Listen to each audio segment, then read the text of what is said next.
బట్టన దళిత బిడ్డ కష్టపడి ఎదిగిండు, డిప్యూటీ ముఖ్యమంత్రి పదవిలో ఉంటాడు. ఇప్పుడు ఏబిఎన్ రాధాకృష్ణ సొంటోళ్ళు వాళ్ళు వీళ్ళు ఎవరు పడితే వాళ్ళు బట్టన పైన రకరకాల వార్తలు రాసిరు, అవినీతి చేసినని, అక్రమాలు చేసినని, మైనింగ్ అని, అదని ఇదని ఏదో పర్సంటేజ్ తీసుకుంటా అని చెప్పి బట్టన పైన మస్తు వార్తలు రాసిరు. ఒక్కడన్నా ప్రూవ్ చేయగలిగిర్రా? ఎవరైనా బయటకు వచ్చి బట్టి విక్రమార్క నన్ను ఇట్లా 10% కమిషన్ అడిగిండు, 5% కమిషన్ అడిగిండు, బట్టి విక్రమార్క నా దగ్గర ఇట్లా పైసలు వసూలు చేసిండు, ఇట్లా దందా చేసిండు, బట్టి విక్రమార్క అట్లా ఇబ్బంది పెట్టి ఇట్లా ఒక్క ప్రూఫ్ అని ఇప్పటిదాకా ఉందా? కానీ ఇప్పుడు బట్టి పైన ఆరోపణలు వస్తున్నాయని, బట్టి పర్సంటేజ్ తీసుకుంటని చెప్పి బట్టి పైన రకరకాల ఎలిగేషన్స్ ఉన్నాయని బట్టను తీసేస్తారట మంత్రి పదవిలోకి వెళ్ళి. ఇది ఎక్కడ విచిత్రం? మరి గట్లా చెప్పుకోవాలంటే రేవంత్ రెడ్డి పైన 100 ఆరోపణలు ఉన్నాయి. 100 ఆరోపణలు.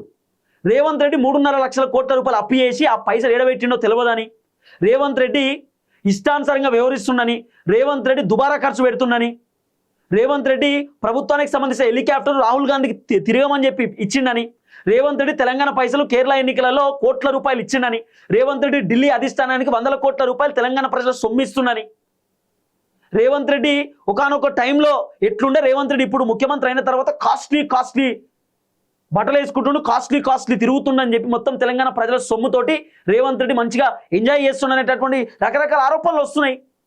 మరి దీన్ని బట్టి చూస్తే రేవంత్ రెడ్డి కూడా ముఖ్యమంత్రి పదవిలోకి వెళ్ళి తీసేయాలి. అసలు ఎంత విచిత్రం అంటే బట్టి విక్రమార్కను తీసేస్తారట. రేవంత్ రెడ్డి ఢిల్లీ లెవెల్లో లాబింగ్ చేస్తున్నట బట్టను తీసేయాలని చెప్పి, మంత్రి పదవి నుండి తొలగించాలని చెప్పి. ఇది నేను చెప్తున్న మాట కాదు, మీరు మీడియా ఛానల్లో కొట్టుర్రి బట్టి మంత్రి పదవి అవుట్ అని చెప్పిగో, మీరు మీడియా ఛానల్లో కొట్టుర్రి. నేను దాదాపు ఒక 10 రోజుల నుండి చూస్తున్నా బట్టి మంత్రి పదవి అవుట్ అనేది వార్త. ఇవి నేను మీకు కొట్టి చూపిస్తా చూడుది.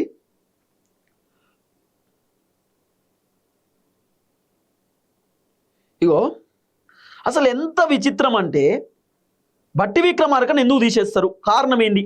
బట్టి విక్రమార్కను తీసేయవద్దు, రేవంత్ రెడ్డిని తీసేయాలి. ఇగో ఆయన మంత్రి పదవి అవుట్.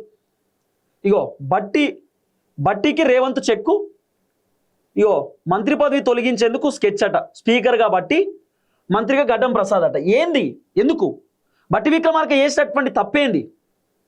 ఇగో మంత్రి పదవి పోతుందేమో అనే భయంతో ఢిల్లీకి బట్టన్న పరుగులట.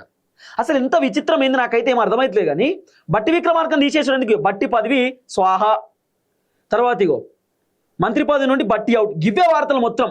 అసలు ఏంది ఇట్లా? ఇగో బట్టిపై కథనం ఏంటి? బట్టి పదవికి ఇంటికేనా బట్టి పదవి పోయేటట్టున్నది. ఇగో మంత్రి పదవి నుండి బట్టి అవుటు, ఇగో మంత్రి పదవి నుండి బట్టి సస్పెండు, బట్టిని తీసేయబోతున్నా. ఇక రకరకాల ఇట్లా 1, 2 కాదు మస్తునే. బట్టి వర్సెస్ ఆర్కే ఇప్పటిదో పంచాయతీ. బట్టి విక్రమార్కను ఎందుకు తొలగిస్తారు? కారణం ఏంది?